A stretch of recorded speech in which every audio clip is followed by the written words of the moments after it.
Liz, Pam, what else we got? Pat O'Connor,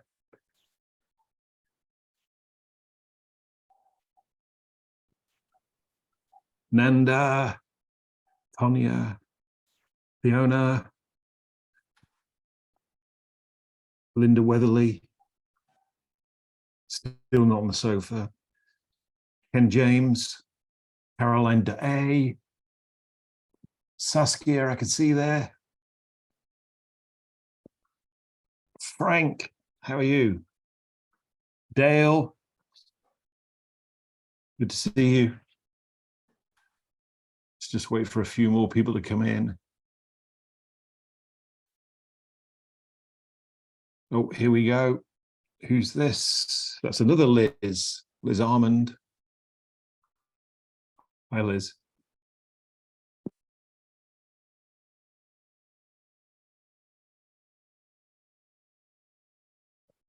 Who we got here? Roger.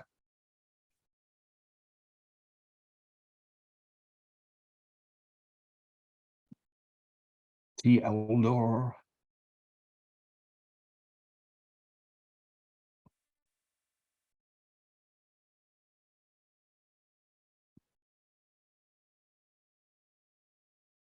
Less people than we normally have. Oh no, his surname is Sue Hart is on the way in. Let's just wait a little while for more people to arrive. Yeah, there's some more people arriving now.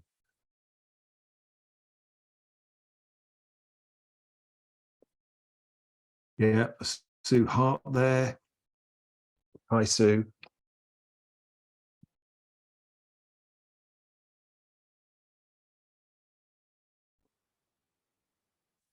John Fielder. Hi, John.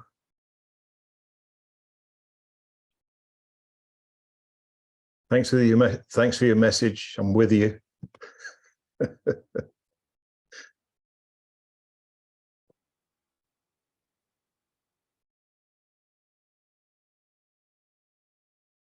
Okay, well, let's get started.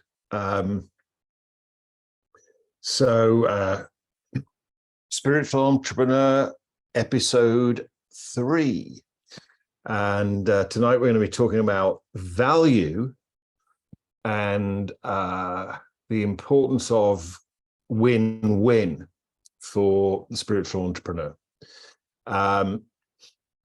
Thank you for your feedback and questions from last week's. I know some of you give us feedback saying you got so much out of it, which is brilliant. That's why we do it. And I think Sally's got some questions that have kind of like hung over from last week. So I think she might actually share those first when we get to the Q&A section, so we can answer those before we go into the questions of today's session. Just a bit of housekeeping as usual. If you can keep your microphones muted. I am looking here on a gallery view because I like to be able to see as many of you as possible. There's more people coming in at the moment. Though on another machine in the here, it is being recorded in speaker view. And so whoever's making the noise will be the person that's recorded. So we did do one, and somebody had a very noisy dog, and so the dog won actually. But most of the recording was of the person with the noisy dog in the background rather than me. So so let's talk about what we're going to do today. So firstly, I want to differentiate between value and values. And I'm just going to get my chair out of the way because I want to use the flip chart. I might just adjust the camera a little bit. So last week we were talking about this. We talked about a person's life values, business values, etc., and ultimately that we wanted to align the purpose, the life values, the business values through the person's beliefs, so that we can go out of here and create the results. And just like we talked about in the first session, the important thing for the spiritual entrepreneur is that the results are financial. And I mentioned that if you're not making money, if you're not making a profit, then you're not in business. Now, this evening, what I want to talk about is the importance of value in our spiritual entrepreneur business and creating value.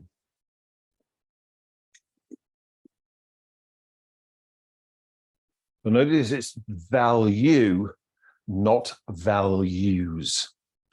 And, obviously, everything I'm sharing with you on this masterclass, as well as every other masterclass I've done and you've attended, is just my model of the world, just my thinking on it. So when we're talking about value in our business, we are talking about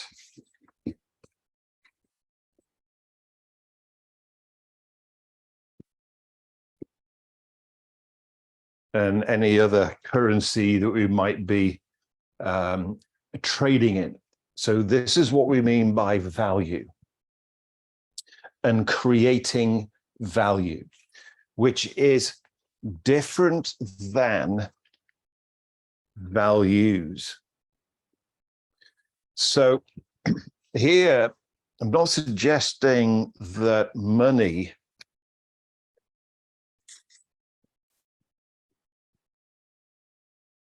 would be your number one business value, let alone life value. Now, it's possible that somebody might have that, though.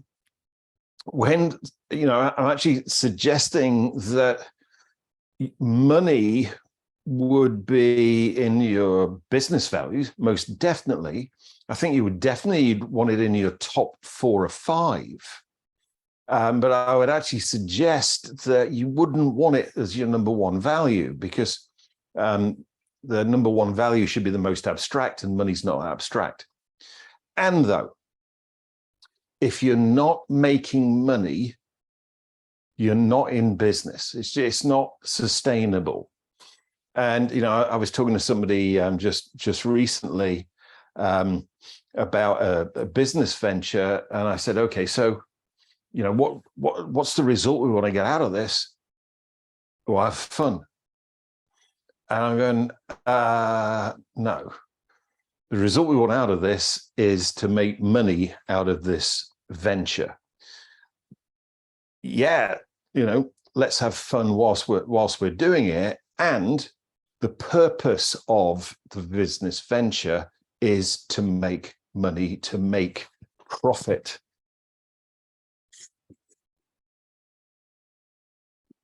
So what I'm going to suggest to you is that when we measure the value that we create for our clients, for it to be sustainable, we would want that value for the client, that the client can measure that value in this. Yeah, of course we want them to be empowered, to grow, to all of these other kind of like things that are important about the kind of work we do as a spiritual entrepreneur. And we want to create a result which the client can measure in a financial value. Yeah, this is really important. So the way that I think about that is that there's, what the client's investment,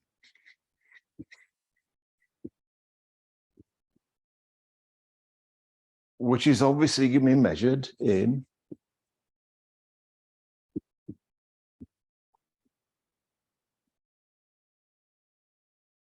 financial terms. Otherwise, you're not in business. And what we want is for the client to perceive that the result or the return, the result, let's put it as a result, which is also measured for the client in financial terms, that this is significantly greater than this. So they have, therefore, what we would call in business a return on investment. Now, the thing that I always want to create for people, you know, when I'm pitching a particular client, is that their perceived result that they get in financial terms is at least 10 times greater. So what's that? That's a 1,000% return on their investment. So if they pay me £10,000 and they get a return on their investment which they perceive financially is £100,000, then I'm on the right side of the equation. There have been clients that I work with, and I was just talking to a client about it recently, somebody else about it recently, where you might have heard the story before. He phoned me up. His name is James. It's not James Mallinson, my friend and business partner in Fix My Mind, but he'd done a breakthrough session with me, and then and that was great. Got a fantastic result. Totally happy with it. And then I think it was about maybe 18 months, 2 years later, he phones me up and goes, "I need to see you today." And I went, "Well, actually, James, I'm having a rare day off." And he goes, "No, I need to see you today."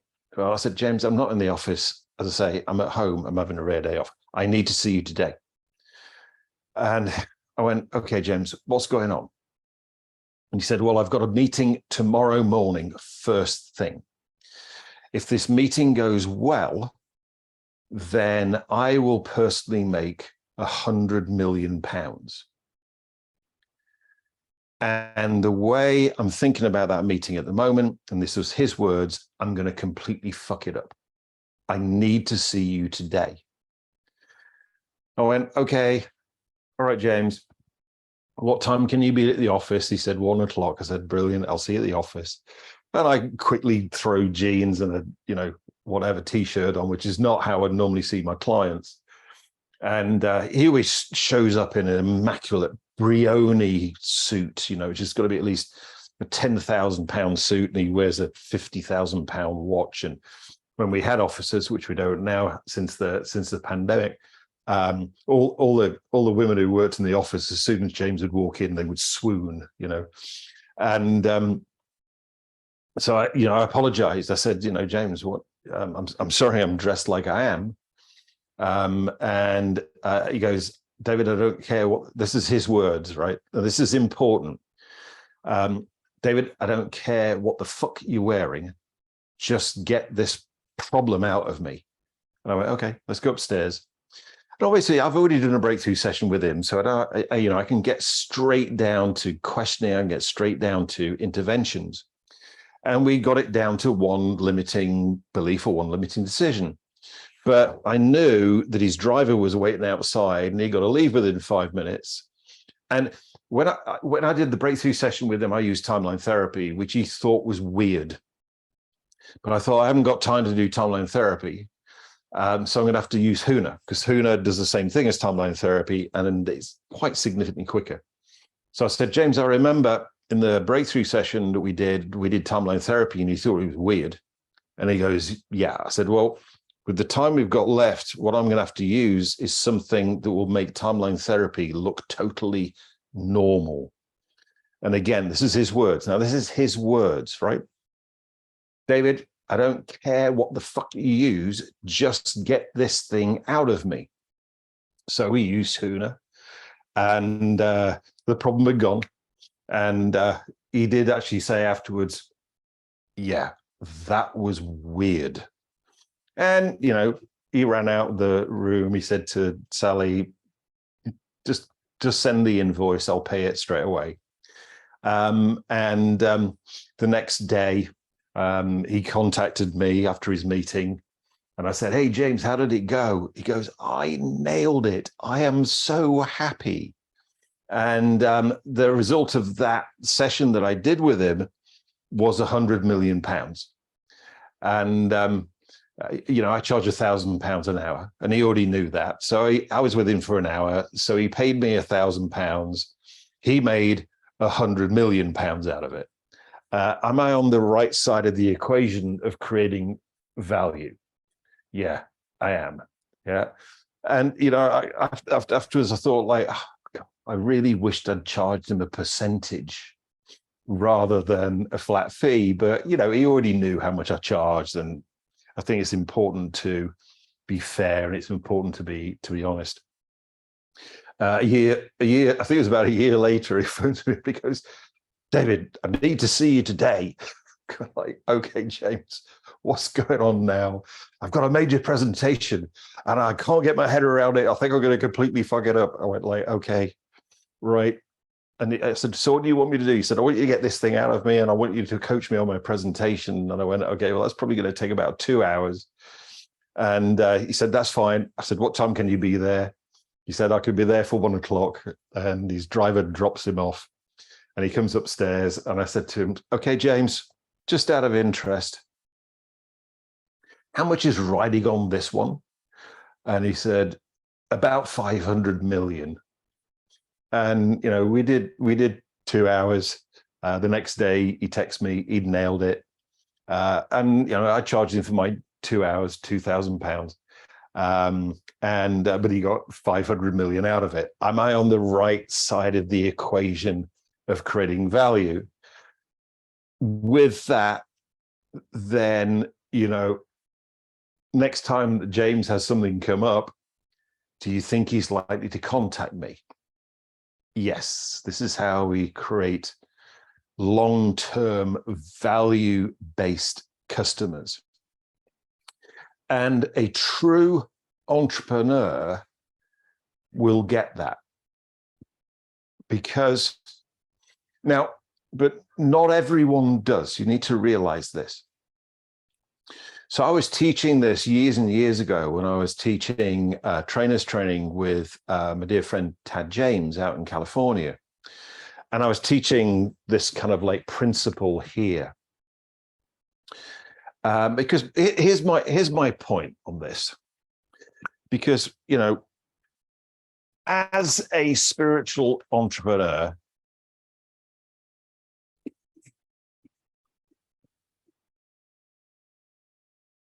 you got to be okay with selling.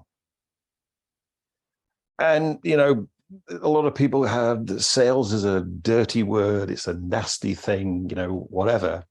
But it actually comes, I think it's from a Swedish word, which is sälja, and sälja means to serve.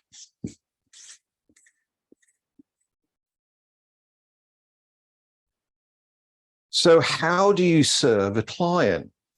How you serve a client is to enable them to get the return on investment. A lot of people would say, David Shepherd charging £1,000 an hour plus VAT is ridiculous, etc., etc., etc. Talk to James about that. So he got 100 million out of paying me 1,000. I don't think he's going to have a problem with that. Or 500 million out of me charging him 2,000. Is he going to have a problem with that? I don't think so. By enabling him to turn his £1,000 an hour of his time into 100 million, by enabling him to turn his £2,000 and 2 hours of his time into 500 million, have I served him? Yes, I would believe that have. So this is how we stay on the right side of the equation of serving and service. Now, there are some people that don't get that. You know, and as I say, I was teaching this on Trainers Training when I was training with Tad in California. And I was talking about this, and I'm looking at the audience, and I'm thinking, I'm calibrating. I'm going, they're not getting this. So what can I do to enable them to get it? I said, okay, let's just play a game for a second. Let's say that somebody that you knew really well, a friend, somebody you trusted, came to you one day and said, okay, I've got a problem, I've got a challenge. I need, and I was in the US, so I put it in dollars. I need $10,000 in cash by the end of the day, by the end of close of business today. If you get me 10,000, I can't go the usual routes for whatever reason. If you get me $10,000 in cash by the end of business today, I will give you my brand new Bentley Continental GTC, which is the convertible version. You know, I own it outright, so it's all square and fair, it's all legal, and you can either just have it as your car, or you can take it down to the local Bentley dealer. And at the time, they were going for around about somewhere between 100 and 150,000. I think now they're probably more like 250,000 for the top of the range. And you can just have the cash. So you're putting 10,000 cash in, getting $150,000 car. And then I said to the audience, there's about 100 people there. I said, how many of you do whatever it takes to get $10,000 in cash by the end of the day? And nobody put their hand up. Nobody. And I'm like, what? I was at this point in time, I was bamboozled. I was confused. I just went like, what the? And I said, what on earth would stop you from doing whatever it took to get $10,000 by the end of business today to get that return? And the guy in the front row said, I don't like Bentleys. To which I said, was it a bird? Was it a plane? No, it was the fucking point, and you ducked when it went past. Now, there are people like that. Those people are the people that will take whatever you charge them as being too expensive. Now, I know many of us have got NLP training, we've got the meta model, and we can go compare to what. I would actually question whether you want a person like that as your client. Personally, I don't. I want to work with people who go, great, when I work with David, when I work with any of you guys, it's an investment, not a cost. You know, another example of that, I did a breakthrough session with a guy a long time ago. His name's John.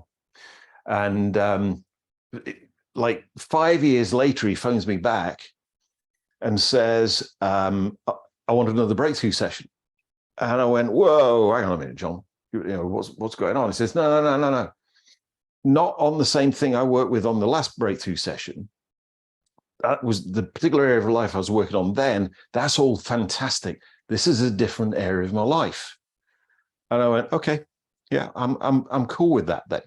And we talked about it. And he said, well, you know, it was 5 years ago. My guess is that you've upped your rates since then. And I said to him, yeah, I have. You're quite right. It's a good guess. He said, but I don't care, because I know whatever money I spend with you, I'll get at least a 10-fold return on what I pay you. I said, cool. That's great, John. Thank you. And he said, so how much do you charge now? And I said, John, how much do you want to make? And, you know, he burst out laughing. You know, we had a chuckle about it. And, I wasn't being serious about it. You know, I was just having a joke. And he said, I think I set myself up for that one. I said, yeah, you did, mate. Yeah, definitely. I said, this is what I'm charging now. And he said, that's great. But this is the kind of thing that we want to create in our mindset around creating value, measurable value. And yeah, we want people to have fun. We want people to develop. We want people to get all of these things. But if you haven't established this value, if you haven't established this ROI in the client's mind, not yours, the client's mind, then no matter what you're going to charge somebody is going to be too expensive. You're not going to make a profit, and therefore it's not sustainable. And no matter how spiritual you are, you'll no longer be an entrepreneur because you'll be out of business. So that's the first key thing we need to get in our mindset here. Then we want to create true win-win scenarios. So you've probably heard of this quadrant thing where we have win-win,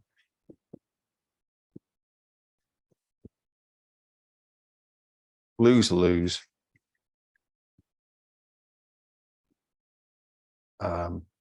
win-lose, oops, lose-win.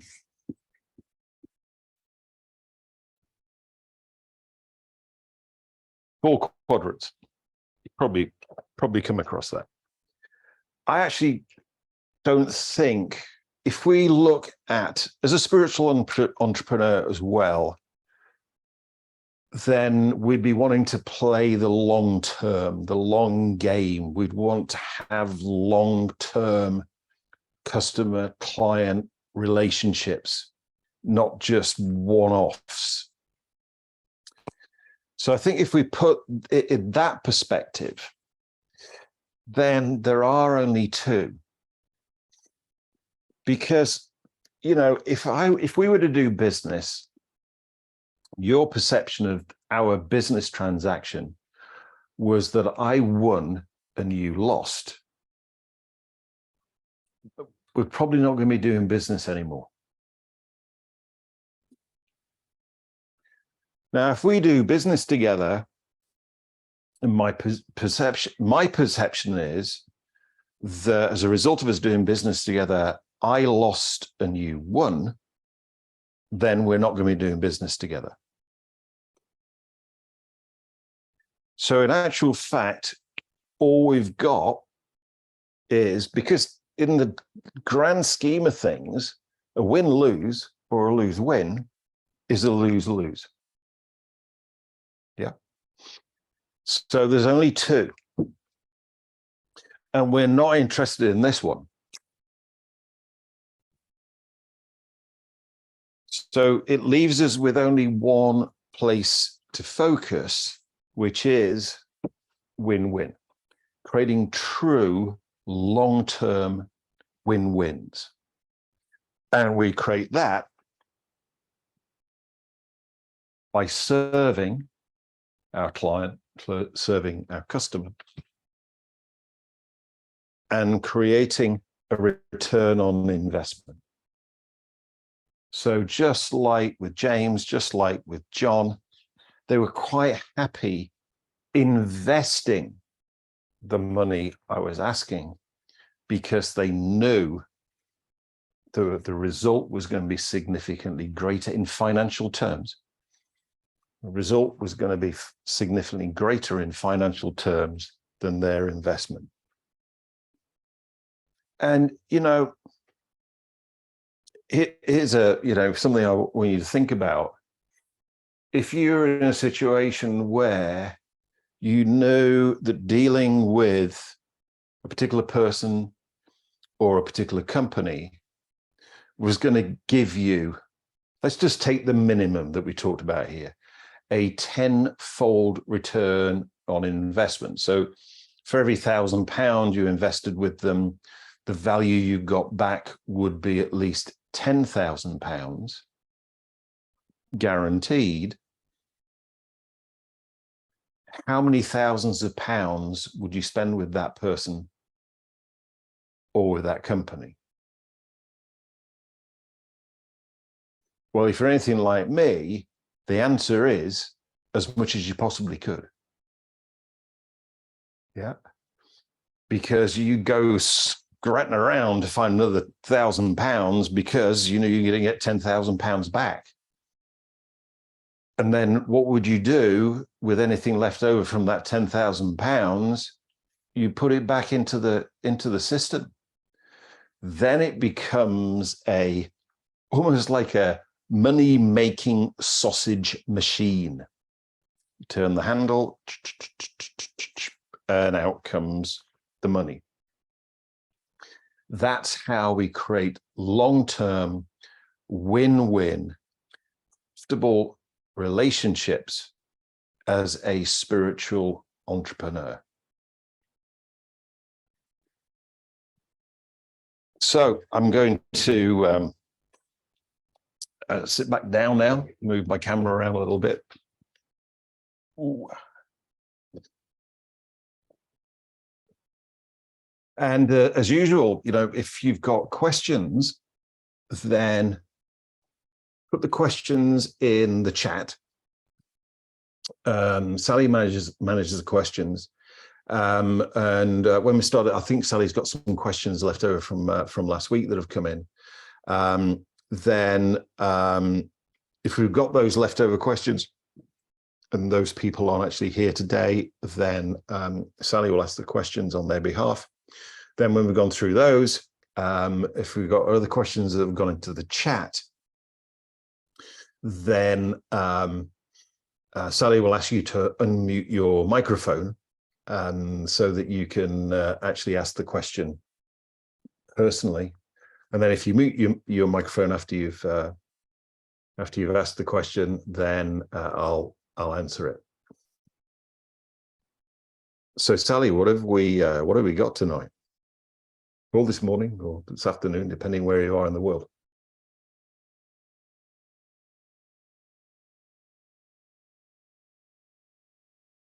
Oh, Deb Workman's got a question for you, David. Hi, David. Thanks, Sally. Thank you for what you just shared over the last 30 minutes. Sally, if there's no questions, can you just say there's no questions so I know that my sound system is working? Oh, can you hear me, David? Okay, I might take that as being my sound system isn't working.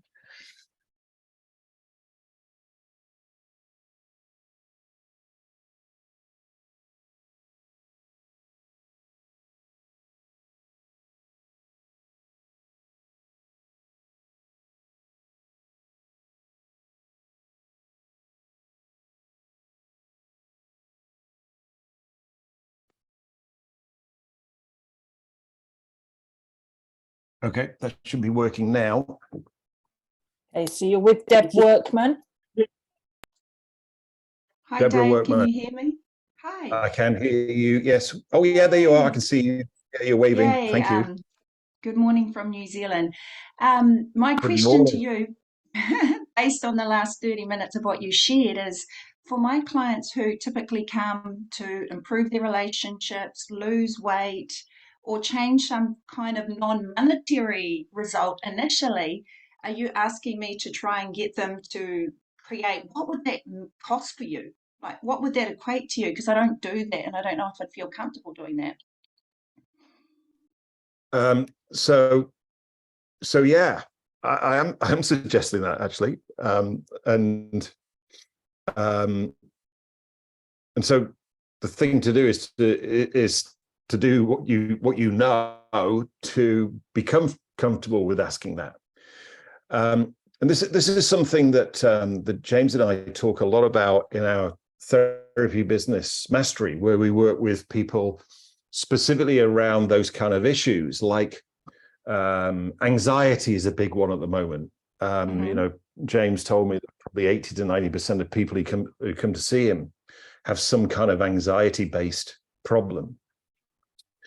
you know, whether it be anxiety attacks, panic attacks, fear of being on camera, because, you know, everything's changed these days. Everybody's a film star now,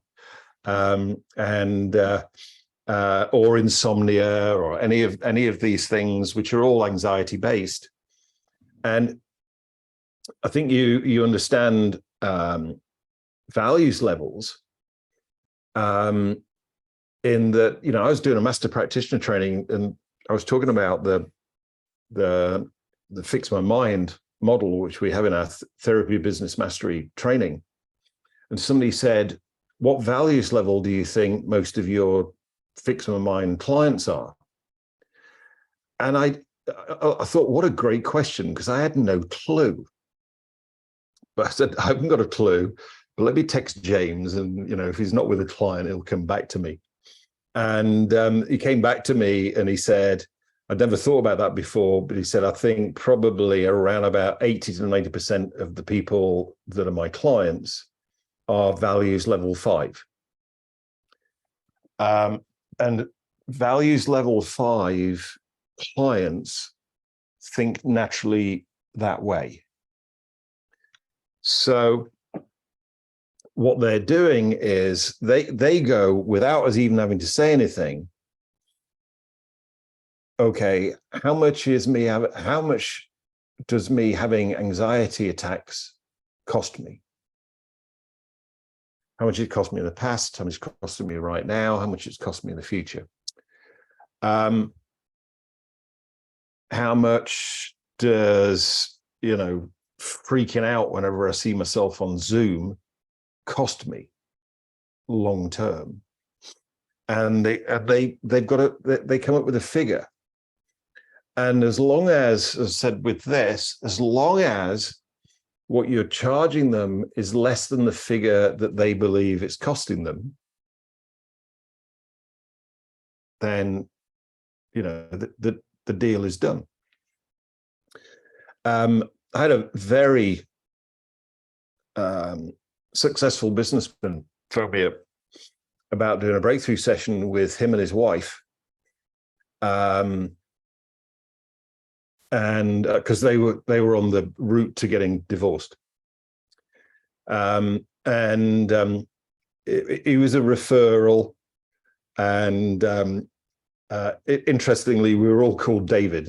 He was called David, I'm called David, the referee was called David. And he said, oh, David's told me that we've got a major passion in common. I said, oh, really? Okay, what's that? He said, cars. I went, oh, yeah, I love cars. He said, well, you'd love the car I've just bought.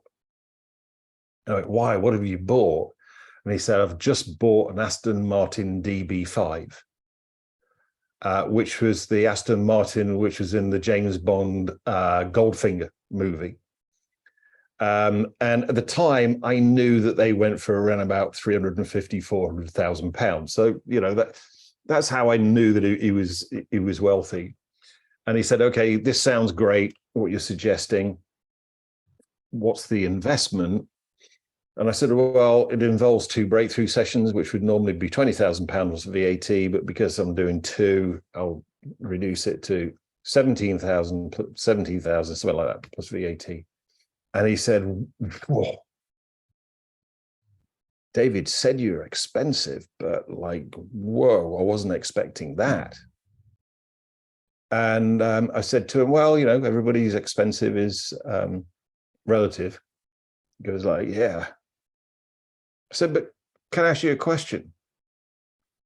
If you don't get this sorted out and you and your wife end up getting divorced, how much is that going to cost you? His reply was, when can we start?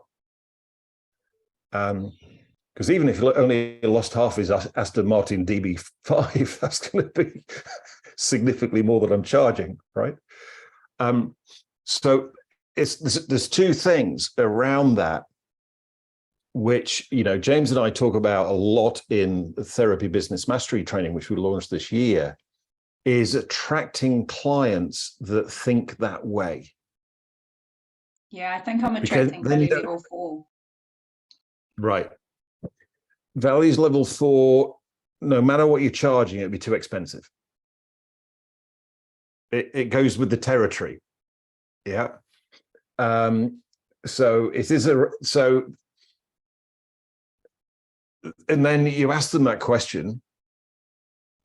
So how much is being overweight costing you financially? And, getting overweight's not cheap. It costs money to get fat. By the way, we do use the F word within Fix My Mind. You're not a little bit chubby, you're not a little bit overweight, you're not a little bit heavy for your height, you're fat. Let's get that out of the way to start with. But if you think about the impact that being overweight or not being healthy or not being fit, et cetera, has on a person's income, then whatever you charge is a bargain, really. But then it will depend upon the values levels of the people that you attract, because to a certain extent, values level 4, values level 6, just in their model of the world, it just doesn't fit. Yeah, that makes sense. Does that make sense? So if you want to see, an example how we do that, if you look at fixmymind.co.uk, and also we've got a new site coming up, but the old site's there, therapybusinessmastery.com, then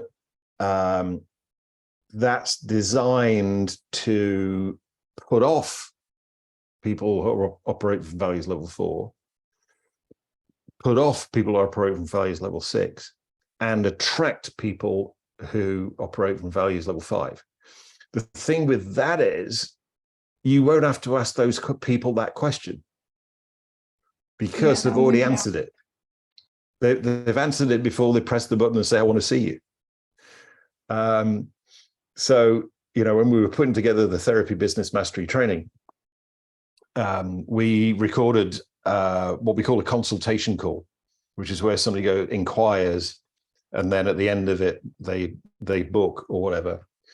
And interestingly, what we found from that was that the conversion ratio was 90%. So conversion from inquiry to booking was 90%, which is phenomenal, really. And we're expensive.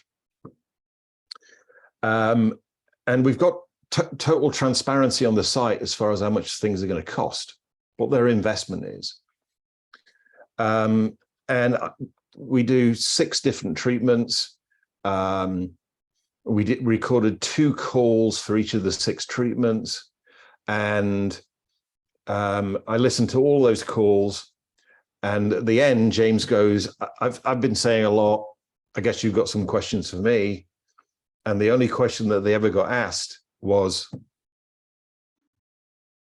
when can I see you? Yeah.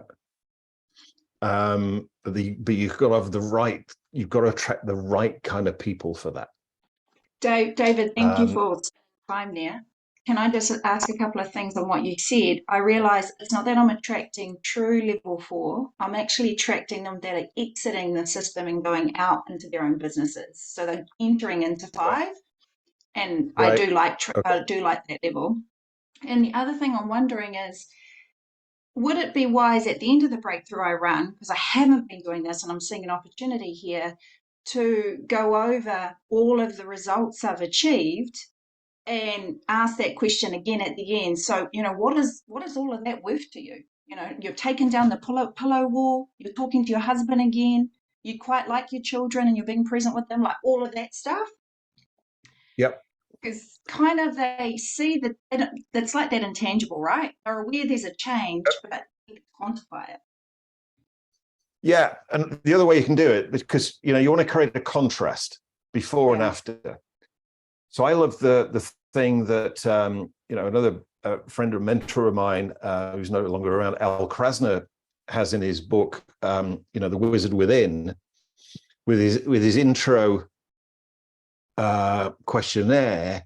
Let's say there's somebody, you mentioned weight loss, and what somebody wanted to be their ideal weight, and so his first question is, how will your life change when you're your ideal weight? Which is, enables you to create outcome-based suggestions, and they tell you. And then you go, okay, so that's how your life will change when you've achieved this. How much will that be worth to you? Yeah. So you've got kind of like a two-step process. I like that more than how much would that be worth to you up front. And then what you do is you just confirm it at the end. Nice. So have you got your value from this session? Nice. Thank you. Yeah. It's a pleasure. Appreciate it. Thanks for the question. Sally, what else we got? Okay. Tonya, does that answer your question as well? Yes, definitely. Thank you so much. Perfect. Cool. So It's the David, price of one. the question that I had from the first week from Lisa actually fits really well with this week. So she said, knowing how people are struggling to make ends meet and the very high interest rates for borrowing, I would find it difficult to charge my true value. I would let my emotion become a higher value than my purpose and what I'm truly worth. Understanding how I can take control of my empathy in order to put my purpose first would be much appreciated. Who is that who asked that question again? Lisa. Lisa. Yeah. Yeah, great question, Lisa. I think actually you've answered your own question in the question, in that, one is, sounds like there's a limiting belief there. Equally, sounds like there's negative emotions there, as in you say you'd allow your emotions to overcome your purpose. And also you mentioned the word empathy. This is a mind read, Lisa, because I know you're not here, so my guess is you're going to watch the recording. Is it really empathy or is it sympathy? Do you feel sorry for your clients? And a great example of this, the difference of this was that we were doing one of our veterans programs, and these guys were in a, not a great place. They've got anxiety disorders, PTSD, depression, drug problems, homelessness, whatever.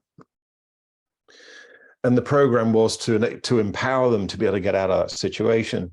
And, I was running the session, and I just got the coaching assistants at the back of the room were feeling sorry for the delegates.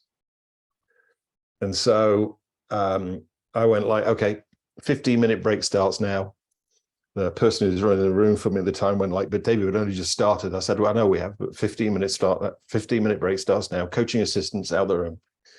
And, I said to him, yeah, you can accuse me of this being a mind read, but I'm pretty good at mind reading. I think some of you are feeling sorry for the people in the room.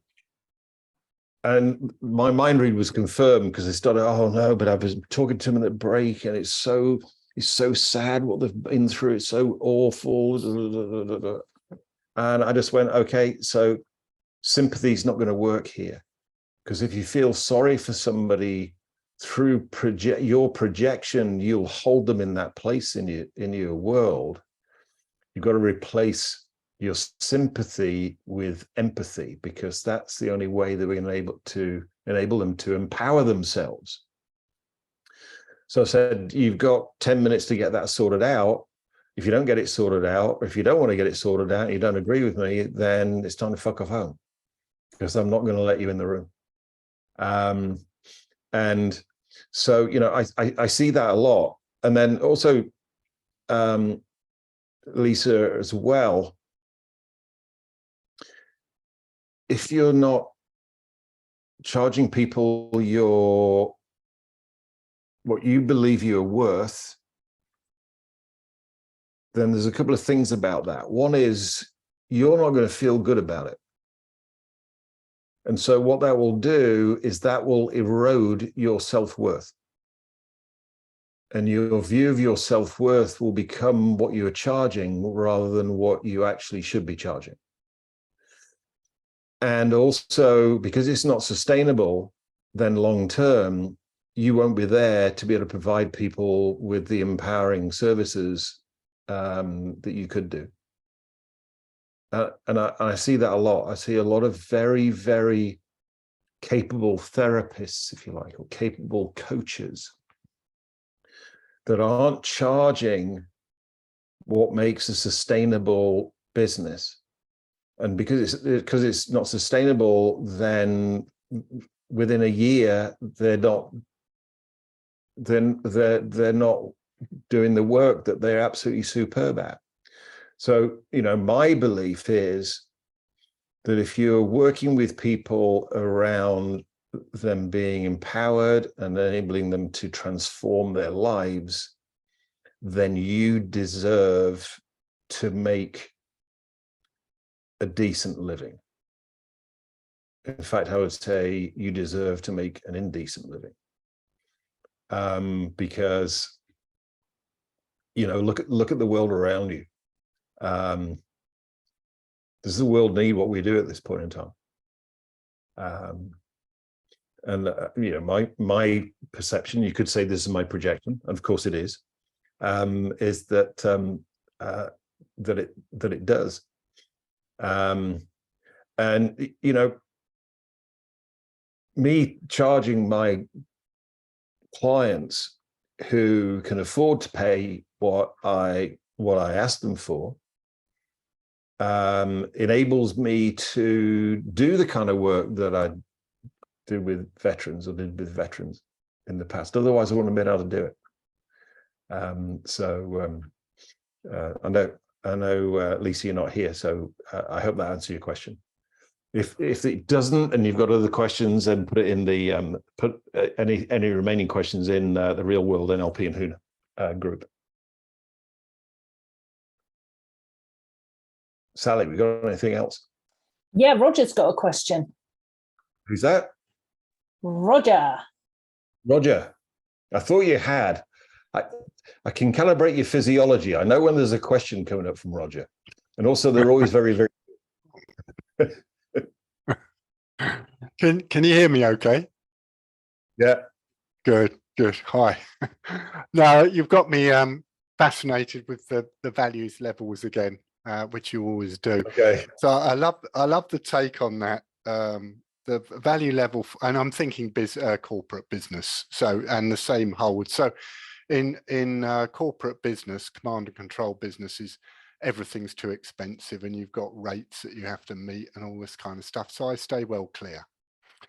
I was just fascinated with your view on what value level 6 people, particularly value level 6 people who would be value level 6 businesses. So commercial businesses who need to make money, but they're big into ESG, zero carbon. They see Just Stop Oil as a great thing. And there might be a little bit of show in there, some wokeism going on, but essentially they kind of have that view that profit is kind of somewhere down the levels, down the pecking order. What's your take on all that?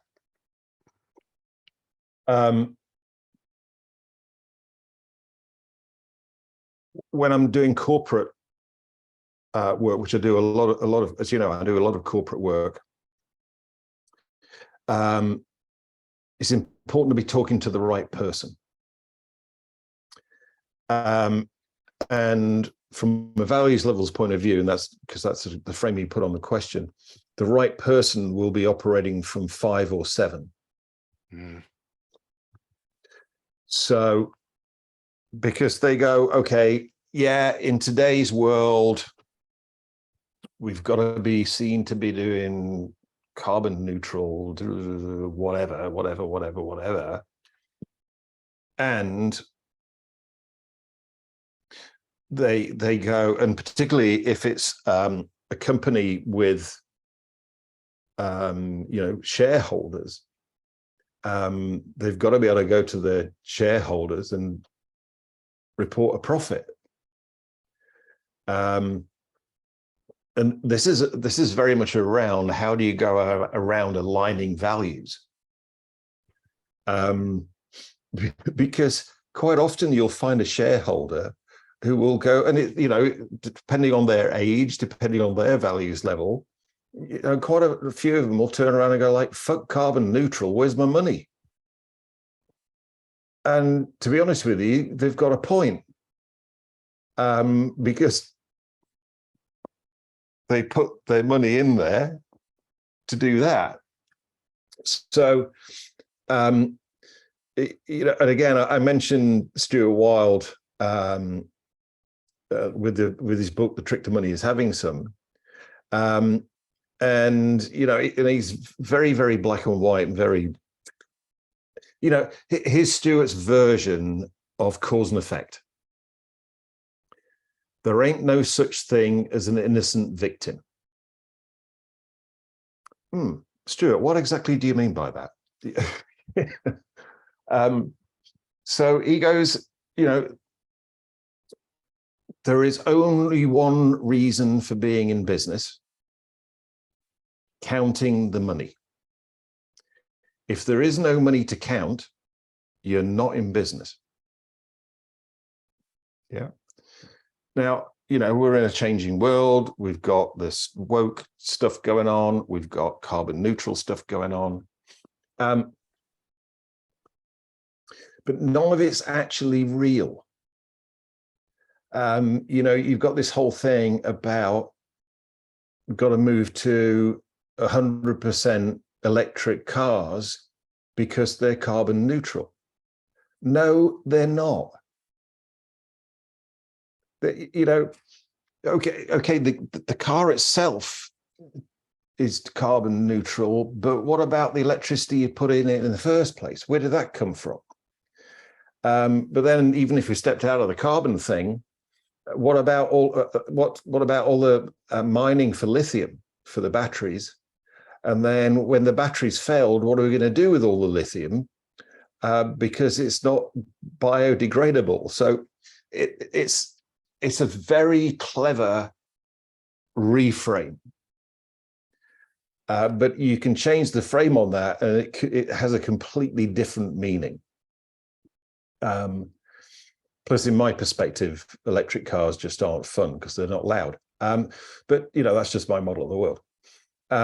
So the thing when you're doing corporate stuff is find the person in the business who is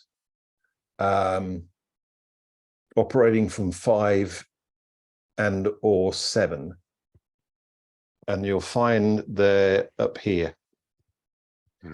One of the things I realized was that, and please, if any of you work in these departments, this isn't personal, but I realized that people in the majority of people, I'm not going to use universal everybody, but a lot of people who work in corporate training and development departments, learning and development, and HR have a intention of keeping people like us out.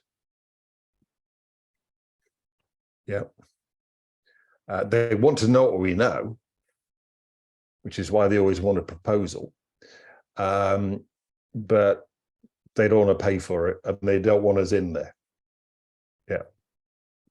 but speak with the right person and they go, well, here's an example. I was talking to a guy, this is years ago, in a financial services business.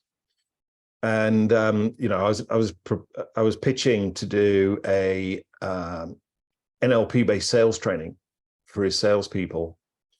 And he said, how much is that going to cost?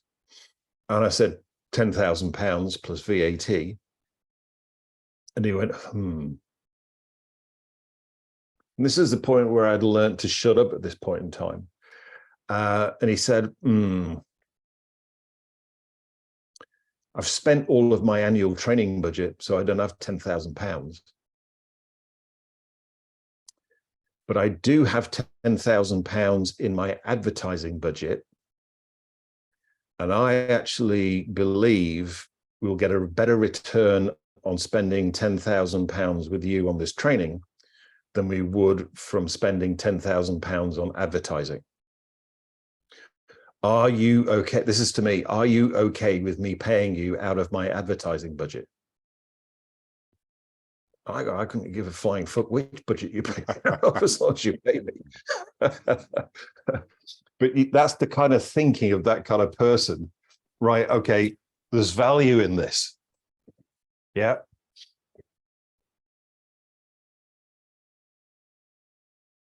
There's value in it. Right. I want it now. Where do I find the money? Yeah, that's the person you want to be talking to. Oh, that's really helpful. Yeah. The other people just they'll burn time. Yeah. Yeah. I'm really fascinated by that. I love your one-liner. So for example, you're saying that the value level 5, think money. Value level 4, doesn't matter, you know, what you offer them, it will be too expensive. What would be your one-liner for value level 6? I really want that, but I want it for free. Yeah. Okay. Thanks. So they're really into spiritual development, personal development, all that kind of stuff. But they believe that that kind of information should be available to everybody freely. Which is why, you know, with all these rip-off websites, you know, sites that were like Napster or whatever, which had bootleg copies of all the latest movies, were all based in Scandinavia. Because in Scandinavia, ripping off somebody's copyright or ripping off somebody's IP, intellectual property, whatever, is totally fine. Whereas if they did that here, there would be trouble. But you know, that's how they've managed to keep all the sites open, was because where they located it, what they were doing wasn't actually illegal. And that's very kind of, that's a values level 6 kind of thinking. Terrific. Thanks, David. Really great. Pleasure, Roger. Thank you. Great questions as usual. Sally, we got anything else? We haven't so far. So if anybody's got any final questions, please drop them in the chat.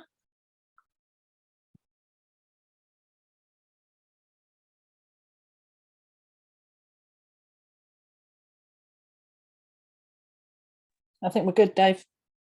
Okay, cool. What's next week's about?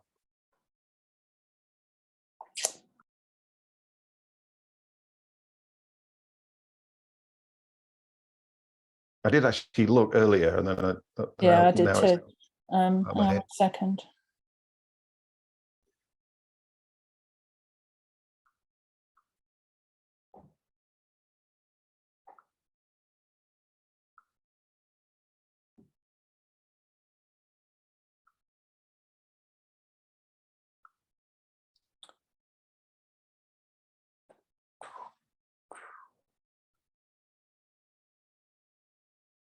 Next week we are on aligning, growing, and embracing magic, discovering how to align your purpose, values, and goals, leaving room for synchronicity and magic in your journey. Oh, that sounds pretty cool. I Yeah, think I'll be sounds- there. You know, I see some of the stuff we send out and I go like, I really want to be there for that. Then I check my diary and I'm busy. So good session tonight. You that are here, great, thank you for all the great value. Even though your investment is your time. You know, remember Real World NLP and Huna Facebook group. If you're not a member of it already, join it. If you've got any other questions, whether it's about this one or anything else, to be honest, then just put them in there. We'll be here, same time, same back channel next week. And, you know, if you know other people that would find these sessions of value, then, you know, invite them along. The more the merrier. We're getting closer to 1,000 people, members of the Real World NLP and Huna group, which is that's going to be our kind of like next landmark, getting 1,000 people in there. So help us out with that. I'll get on to editing this video. Probably won't be tonight. It'll be tomorrow, and then I'll upload that, and we'll get it.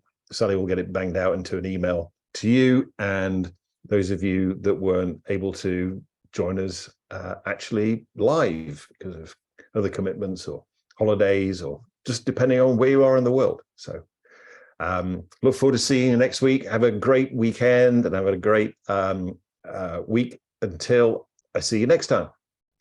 And in obviously Hawaii would say ahui ho until we meet again.